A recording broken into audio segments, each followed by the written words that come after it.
So I started this podcast. I wrote this book, and you've listened to the past episodes that I've put out. Maybe you're wondering, who is this guy? Where is he from? Why is he qualified? Why should I be listening to him? And if you're just finding me for the first time, well, then great. This is also a good starting point. My name is Pizarro. I'm a digital marketer. I'm an entrepreneur. Now I'm an author, and I'm the founder of Pizarro Consulting. So this is basically a digital marketing agency, and we focus on advertising, email marketing, and marketing funnels. So you might ask yourself, well, okay, great, but how is it that you got to do what it is that you do? And it's an interesting story. It's a very long story, and I'm not going to go into all of it on this episode, but I am going to give you a good summary. This way, going forward, you're familiar with who I am and what I'm about. You'll understand that I have the knowledge and experience to share with you to help you grow your business, as I've done for many, many people in many different industries. So I'm one of those guys that if I'm in the room, you're going to notice me right away. It's just one of those things. I'm not big on tooting my own horn. I'm very much into honesty and facts. And so I'm also a believer that there are three truths. There's my truth, there's your truth, and then there's God's truth. Okay? So we all see things differently from our own perspective. We can all watch the same exact car crash and give the cops different details as witnesses. That's just the way life is. Okay? We all have our own unique view. So this is mine. I'm the kind of guy that when I walk into a room, people notice me. Okay? When I'm at a table talking with people, regardless of social status or level of education or, level of income, they'll listen to me speak. And that's not something that I worked on to develop or anything like that. It's just who I am. And the reason being is, I have a very interesting background, and it's given me lots of life experience and lots of insight into how the world and how people work. I've spent a long time observing people. So, there's some people who love to watch like Nat Geo, National Geographic, and watch how animals operate and all this kind of stuff. Well, I kind of do the same thing, but I do it with people, and I do it naturally, right? I'll just sit at a cafe or sit in a park, and I'll just watch people. And as you do this repeatedly for years, over time, you start to be able to identify characteristics and behaviors, and get to know, a lot about people simply by just looking at them, right? I've always found those shows about mentalists and con artists and things like that fascinating, because although those people don't use their skill set for good generally, it is a fascinating skill set to me. The fact that you can interpret nonverbal communication, like they say that 70% of our communication is nonverbal and only 30% is done with words. So I've always found that whole kind of thing fascinating, and it helps me to be able to interact with others. Now, if you're just meeting me and it's not coming from a place of being introduced, I'm usually very standoffish. A lot of people get a bad first impression from me because I'm quiet and I'm serious, But once you get to know me, once you're in my inner circle, or at least an acquaintance, then you'll get to notice that I am, I can be very boisterous, and I have a really good sense of humor. And I love to have fun and joke around, with people, and, do commentary on the world around us from a lighthearted perspective. I love sports. I love my God. I love my family. I love my country. In no particular order there that I'm naming them. I'm originally from the Bronx, New York. You can probably tell that I'm from New York from my accent. I currently live in Texas, and sometimes that accent, kind of cuts into my New York accent. I served in the military in the U.S. Air Force, and after getting out of the Air Force, I went and I did medical school in the Dominican Republic, where I met my current wife, love of my life, the mother of my 4 children. When I finished medical school, I went to New York, which is where I was from, to look for work, to work in the medical field, and to study to take my boards. I found a really good job through my brother, Mike Serrano. We're actually cousins, but, it's one of those things where we're really brothers. Shout out to Mike. I started working in the medical field. And while I was doing this, I had this list when I had graduated from med school of all the things that I wanted after having struggled through med school and having some tumult in my time at med school and stuff like that. It was like this list of things that I said, this is what I have to have in order to feel, like I'm actually making progress. I'm actually becoming successful, things like that. And I saw a lot of the guys who had been in med school with me, who were now also on the similar path, and they were doing good things and they had good jobs in hospitals and stuff like that. They had already passed their boards. And so that was, what I wanted. That was the plan for my life. As life would have it, everything that was on my list, I achieved within 7 months. Once I got that job, I went out and I got a second job, and I was just working these 2 jobs. My family was back in the Dominican Republic at the time. We had 3 little boys. It was just, amazing that I was able to accomplish everything on my list in a matter of 7 months. But the downside to that was the fact that, it was super lonely. I had Mike and another good friend of mine, Will, and that was basically my social circle. My dad, I'd see him like once a week. We'd go out to dinner, things like that. But I lived in North Arlington, New Jersey. My family, for the most part, lived in different parts of the Bronx. All I did was work, so eventually it got to the point where I would basically just be staring at the ceiling at night and I couldn't sleep. And I realized, that was basically depression and that I needed to make a change. And so it just so happens that there was a lot going on at the place, one of the places where I worked, and they brought on new management staff, and the company was very poorly run. And so I had a contract that allowed me to work 1 day out of the week at my first job, the original job that I got in the medical field. The new job that I had, which was my full-time gig, they had always allowed that because of my contract. I said, listen, if I take on this job, I have to work Tuesdays, from noon on, I'll be gone because I'll be at my other job. And so when they brought on this new manager, she was like, yeah, well, that doesn't count. You're going to have to get rid of that. And long story short, it ended up in, like a big old dispute, and I ended up leaving that job. This led to me going back to the Dominican Republic to be with my family. I was like, you know what? I'm not even going to do this. Like, I'm here. We've submitted papers for my wife, and she hasn't, they haven't shown any progress that she's going to be able to come to the U.S. and be with me. So I'm just going to go be with them. It's more important for me to be a dad and a husband than it is for me to be, a doctor at this moment. And so, the thing with that, like the thought process for that is you will always get to work out your career, right? You will always get to better yourself. You always have time to do that, but you won't always have time to watch your children grow, And we get so caught up and so ambitious in trying to achieve our own goals that a lot of times our kids pay the price because they have to be sitting on the wayside. They have to be off to the side watching us do our thing because that's what's most important to us, when they should be what's most important to you, and then everything else. And some of you might think, yeah, but I got to put food on the table. Well, yeah, you can do that. You can work a job. You can find other ways to do that and still be able to have quality time with your family. That's hugely important. And I say this from a place of where I failed at that a lot, but at the time, that was my motivation. That's always been my motivation.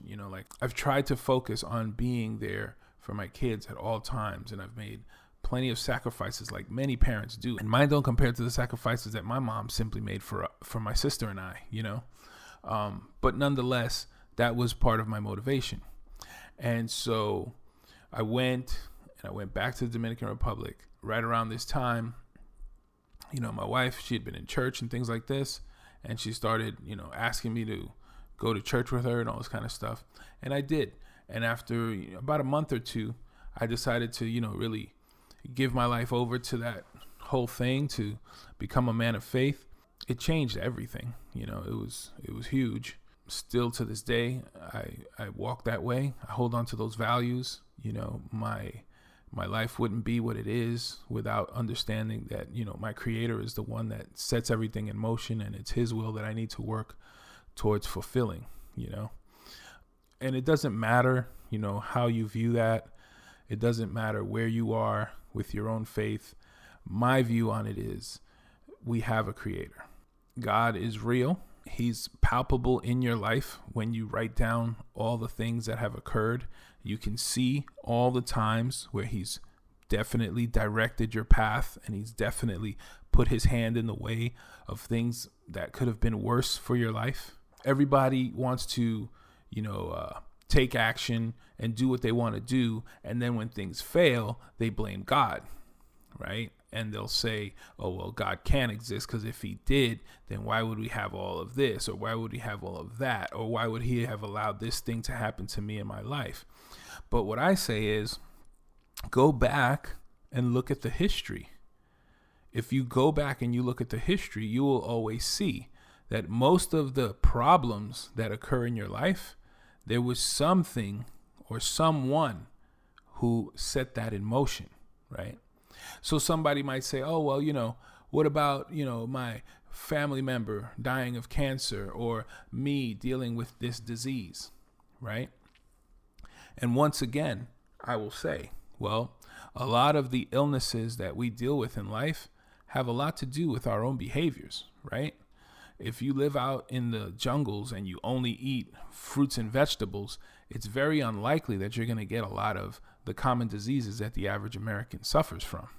Okay, that's not to say that people aren't born with illnesses, and that's not to say that I'm not sensitive to their plight. I have people who suffer from serious illnesses in my family. I have people who have special needs in my family. I love them dearly. They're highly valuable to my life. And I understand that for whatever the case may be, our Creator allows this. Okay, and it's part of our path to be able to accept these challenges, view these obstacles as challenges and say, okay, how do I overcome this? How do I grow? And how do I share my growth with the world? We have no guarantees that everything is going to be super comfortable, right? And who would want that? Like, you have people in certain parts of Europe where the lifestyle is really great. It's very, very comfortable. And yet the suicide rates are very high. How do you explain that? Because everyone is trying to reach this level of supreme comfort, right? And supreme wealth and supreme fame and all this kind of things. And yet people who have achieved these things still go out and kill themselves. And so I think it's more about purpose and meaning. And some of us get meaning, by being good parents and working a good job and retiring. And some of us get meaning by being, a famous person and who maybe helps people with their fame and fortune. And some of us get meaning by being someone that a lot of people overlook, but they fight through this challenge that life has allowed them to have. And they enrich someone. They enrich many someones. Maybe they just enrich one person with their courage or their insight or their wisdom. It's not just this one stroke of a brush that everyone adds to the mural. Some people have big brushes. Some people have tiny brushes. Some people are coloring with red. Some people are coloring with blue. It's a mural. It's a whole tapestry of life. And so everything has to be included in that. And I think that's more or less the way that the Creator has allowed it, right? That's the way that God has allowed it, because of the fact that in the end, He knows best. Okay. And so I don't know how that reaches you, right? And in this moment, this is the way that I'm expressing this. But more or less, that is the idea. The idea is that God is real. He loves man. He gave us a book that explains to us how we should live our lives to be blessed. And if you follow with that book, you will generally more than not be blessed, because that's what he promises. And in my own life, that is what I've seen. I can't speak to the life of anyone else. I can only speak to my life. And I know that from where I come from, I don't deserve the blessings that I have today, you see. But I also know that I came to a place where I asked for forgiveness, and I'm at a place where every day I wake up and I'm grateful, and I thank God for giving me another day of life. And I pray for those that I can think of, and I pray for all those that I forgot to think of, and I pray for all those that I think would need prayer, right? And this enriches my life, and I hope that it enriches the lives of the people that I pray for, and I hope that it enriches the lives of the names that I forgot, but I pray for nonetheless, you see? Because if we have a world full of people who are caring and praying for each other, ultimately, there's no way that we can avoid that world being a better place. So that's my rant about faith. And so all of that, bringing it back, leads to the fact that I was in these churches. I started a church with a friend. He was actually starting the congregation, and I just helped him plant it and build it up and run it, things like that. That led to me meeting lots of ministers, lots of evangelists, lots of preachers. And, I tried to provide as much service as I could. So if someone needed to be picked up at the bus station or at the airport or needed to be taken home or whatever the case may be, I would offer up, my time and my vehicle to go do that, because I knew that there was the possibility that I would get enriched by hearing from someone who is trying to live for God, right? And so the goal ultimately was to just meet godly people and to spend some time with godly people. And that's, I'm not coming from a place where I think that everyone who claims to be a believer is a really great believer and everything they do is okay. I don't live in that place of naivete. But I think that people, warts and all, with their flaws and the whole 9 yards, it's worth trying to get to know people. The more people you get to know, the more things you learn, the more opportunities that present themselves, the more ways that you find yourself in situations and in conversations and in relationships that you could never have imagined. And I've seen that again and again. And I spoke a little bit about that in a previous episode about my son's coach, for instance. In doing that, and in spending all this time in church, it gave me the benefit of having my children raised, in a place where they learned structure and they learned about faith and they learned about prayer and they learned about us doing missions and going out and feeding the hungry, and giving haircuts to children who couldn't afford it, preaching God's word and things like this. And so I feel like now, looking at them many years later, I can still see the fruits of that labor, right? And everyone thinks their kids are great, and I think mine are great, right? But I see that in comparison with a lot of other kids, my kids have a lot less of the issues from, that children who grow up without these things can run into. Like myself, when I was young, I didn't have any of that stuff, and I had a lot of issues, right? I grew up in the hood, and I grew up at a very bad time with the crack epidemic, and I saw things no one should ever see. And so we had very different upbringings, my children and myself, and I'm grateful for the opportunity and for the blessing that I was able to bring them up that way, and that they didn't have to grow up in the hood that I grew up in. Because if it was me, and if I had a choice, I would have chosen the way they were brought up over the way that I was brought up, from a peace perspective, from a opportunities perspective. I wouldn't trade my life with anyone, but in that regard, I would have preferred that, So anyway, this led to me seeing a bunch of people who had these great messages.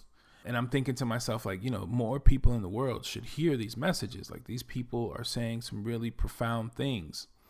And so this was 2007, 2008. YouTube was just kind of starting to get its legs, it was starting to become very popular or whatever. I started telling guys, you should start a YouTube channel. You should, put these, teachings or these preachings or whatever the case you're doing on YouTube and share it with the world. Like, there's hundreds of millions of Spanish speakers, they can find your videos online and it doesn't cost you anything, So I was marketing before I was even into marketing. Life would have it, a lot of these guys were like, well, I don't know how to do that. I don't have any technical skills. Can you do that for me? And I wasn't very technical in terms of marketing, but I did have, like an idea, because I had tinkered with WordPress just because I wanted to share my thoughts.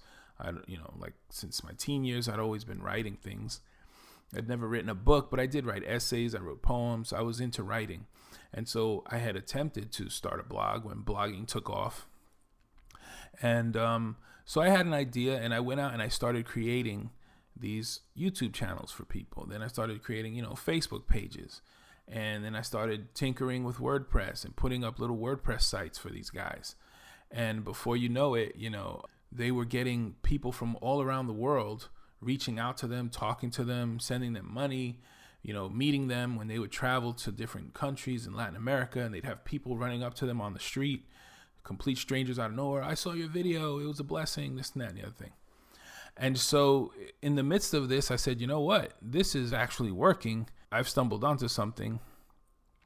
I think I'm going to pursue this, commercially. I'm going to try and do this on a professional level. Let me see if I can get some contracts and have some businesses hire me to do this for them, And as it turned out, that worked, and I started making money from it, and I kind of got known for that. And then eventually I started my own little digital marketing firm out there in the Dominican Republic, working with local businesses, And so as time went on, I came and I moved to Texas with my family.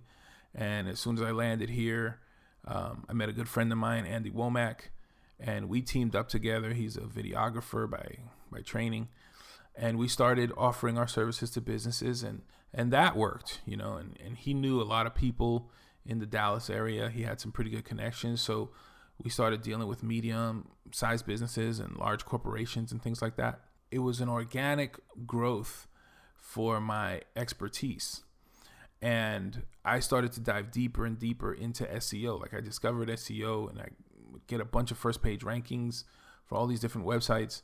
And so I started to go that way, And then, you had like the Google slaps started happening, and I really didn't like that. And I thought, this isn't a good sign. Like this is going to continue. And maybe you need to go the way that these companies are actually guiding you to go, right? You depending on free traffic from these companies is not a business model, right?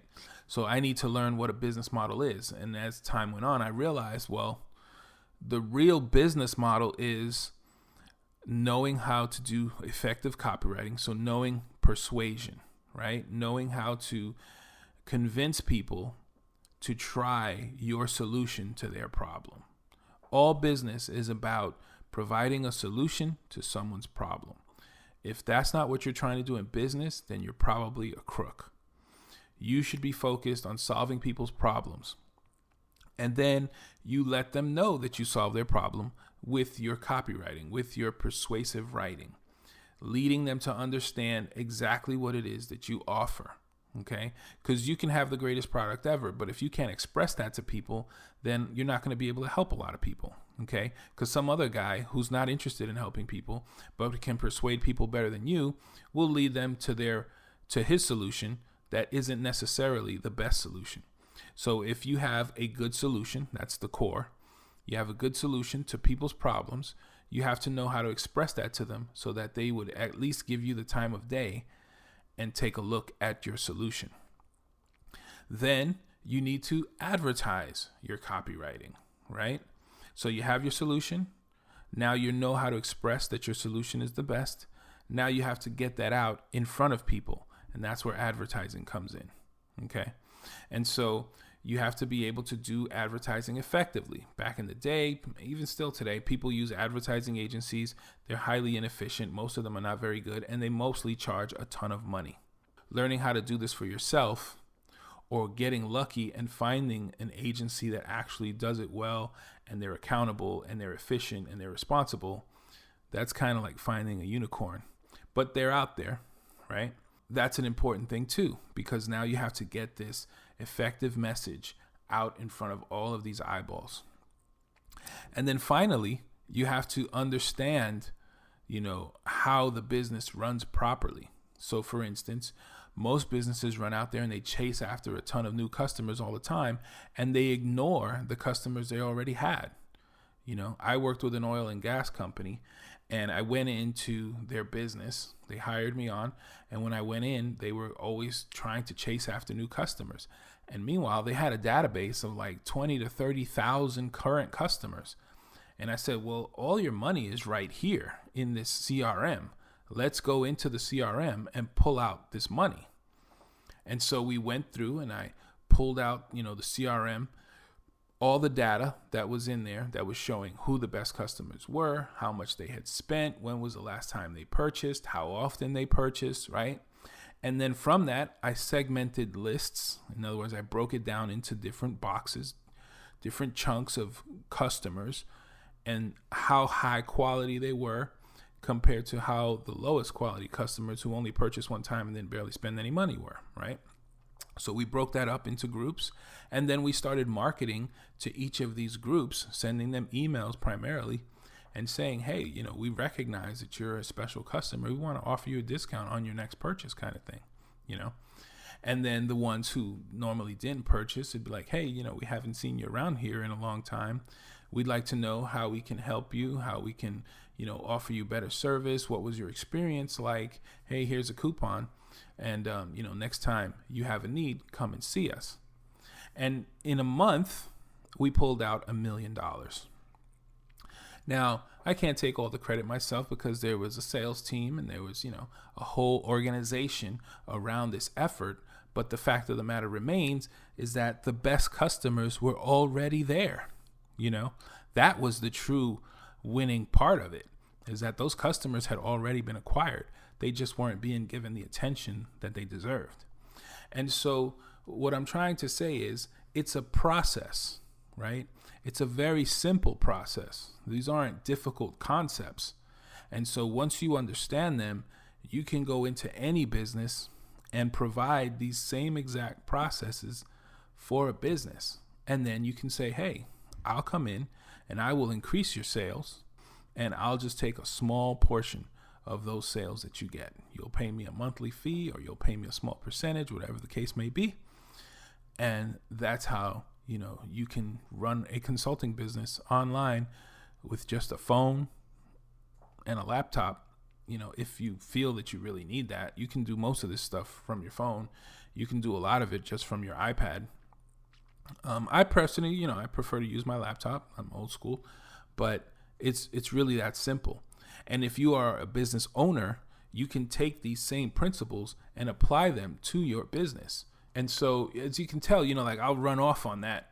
I can talk about that for hours because it's something that I'm passionate about. It's something that I found and I really enjoy. That's basically how I got to where I am. So back then I wrote this book about all of these concepts, but I wrote it from the perspective of, I wish someone had a manual that taught me the things that I know now, but cut out all the garbage and just put in the things that are really important, the things that I should be really focused on so that I can get success quickly and justify spending the time to learn this endeavor, spending the time to learn this new trade. I felt like, I want to share this with the world, but then I didn't. I got going, and then self-doubt kicked in, and, imposter syndrome was hitting me really hard. As time went on, I realized, all that stuff is a bunch of nonsense. The very first key to business that you need is to reprogram your mind. If you have a poor mindset, it doesn't matter how much skill set you have, you still won't be able to execute because your mind will always be holding you back. So the very first thing that you need to do in order to be successful in business is you need to reprogram your thoughts. We all come from a bunch of different places, and most humans on earth have had it rough in one way or another, because that's life. So that programs your operating system. Your brain is a supercomputer and it runs on experiences. That is the operating system. Experiences and knowledge taught to you by those around you. And so some people get a good opportunity, they get somebody who's knowledgeable and wise, and that person programs that operating system for them when they're young. And most people don't get that. And most people's experiences are, partly TV, and partly a parent who's working all the time, and partly some friends who don't know anything and are trying to figure it out for themselves, and you making a bunch of embarrassing mistakes, and then wrapping that all up into like this burrito of self-doubt. And so you have to reprogram your mind, right? And the way that you do that is you have to make some choices, right? You have to decide, I'm going to fix the way I think, okay? And there are some really good books out there, and I can list some in the show notes about getting started doing this. One of the people that was most instrumental for me, I studied this for a very long time, but one of the people that was most instrumental for me was a guy called Sam Ovens. His mindset training is amazing, right? If you can't afford to use Sam Ovens' mindset training, because he has a whole course on consulting and stuff like that, and his mindset module is pretty big, and it's very, very good. But if you can't afford to do that, one of his students, his name is Alex Becker. He's another marketer out there, and he shares a lot of the same concepts on his YouTube channel for free, right?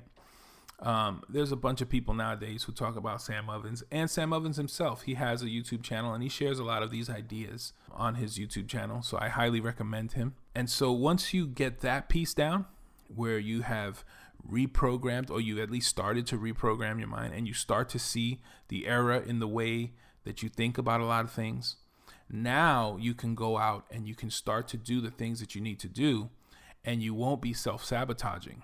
Right? You won't have fear of success. You won't have so much self-doubt that it paralyzes you. You won't spend a ton of time with the paralysis of analysis and trying to think to yourself, I have to know so much, I have to study more, I have to study more. The guy that is more successful isn't the one that studies, it's the one that takes action. Know that. Like the people who run companies and who own the biggest businesses, most of them are college dropouts. And the guys who work for them are the ones who have the PhDs. So the guys who end up studying the most have a tendency to be employees. And the guys who run out and just start working on an idea are the ones who tend to be the owners. So, I know this has gone long. If you're still listening, thank you so much for letting me share my story with you. I didn't get into all the details of it. We have, a ton of time to go through these things, and as you guys comment back and forth, I can definitely share more stuff. I've had a pretty interesting life, and I've had lots of experiences that I'd love to share, so I will do that. In the meantime, I think you have a pretty good idea of who I am and how I think about things, right? I want to help the world. I want to help my fellow man. I think that we can each make the world a better place every day by just being friendly, by just sharing, a little bit of ourselves with a stranger, by giving the guy who scowls at you on the road a pass instead of giving him the middle finger. You know what I mean? And knowing, like Jerry Seinfeld says, if somebody gives you the finger, why do you care? What does that even mean? You know what I mean? And so if you don't know, this is quick little story so that you can kind of laugh about it next time somebody does give you the finger. The finger it goes back to the days of archery, okay? And so when people were shooting bows and arrows and chopping each other with swords, what ended up happening is that when you wanted to give someone a warning, if someone was doing something that you didn't like, if they were behaving in a way that you found threatening or that you thought was, misconduct, if you were good with a bow, you would lift up your two fingers. You would lift up your fingers that you pull your bowstring with. And so that ended up being the middle finger, because it was basically saying, By me lifting up these fingers, I'm showing you that with my bow, I can kill you. And so nowadays, we give people the finger, to say, F you or whatever the case may be. I didn't like your behavior, or I think you suck. But where it comes from is people saying, I'll kill you, But the reality is that it's just a gesture, and it only has as much weight as you put on it, right? I tell my kids that when you're making cold calls, when you're calling people, I have a son who's very much interested in being a real estate investor. And I tell him there's a lot of cold calling involved in that. Like the most successful guys, they still have like these huge teams of cold callers and stuff like that. And so when you're cold calling, or when you're doing customer service, you're going to get a lot of FUs and F your mother and F out of here and all this kind of stuff. And all you have to say to that is, thank you, have a nice day. Because someone else's emotional state should not impose upon your emotional state, right? You're giving up control when you allow that to happen. And if you have a spouse or you have kids, that happens on a regular basis, right? But Mel Robbins has a great solution to that, and she calls it the 5-second rule. Somebody says something or does something you don't like, you count to 5. Now you've switched out your emotional side of your brain for your logical side of your brain because you started to count. And now those emotions subside and you're able to be in control of your being once again. You don't fly off the handle as the emotional person that we all are. And so it's little things like this, right? These little tweaks and adjustments and understandings that you get from observing life, observing people, and reading books, right? Watching videos from smart people, listening to podcasts from smart people. These little things, they change everything. And the younger you are when you learn these things, the better, because it will just enrich your life that much more, which means that you can go off and enrich the lives of others that much more, So that's, more or less what I'm about. I'm that dude, that's trying to make the world a better place. And I recognize that when people deal with me, they either love me or they hate me. And I'm fine with it because that's your business, not mine. So with that, I'm going to shut this down. I hope this was helpful. I look forward to hearing from you in the comments. I'll leave some of the stuff I mentioned in the show notes. And until next time, have a blessed day.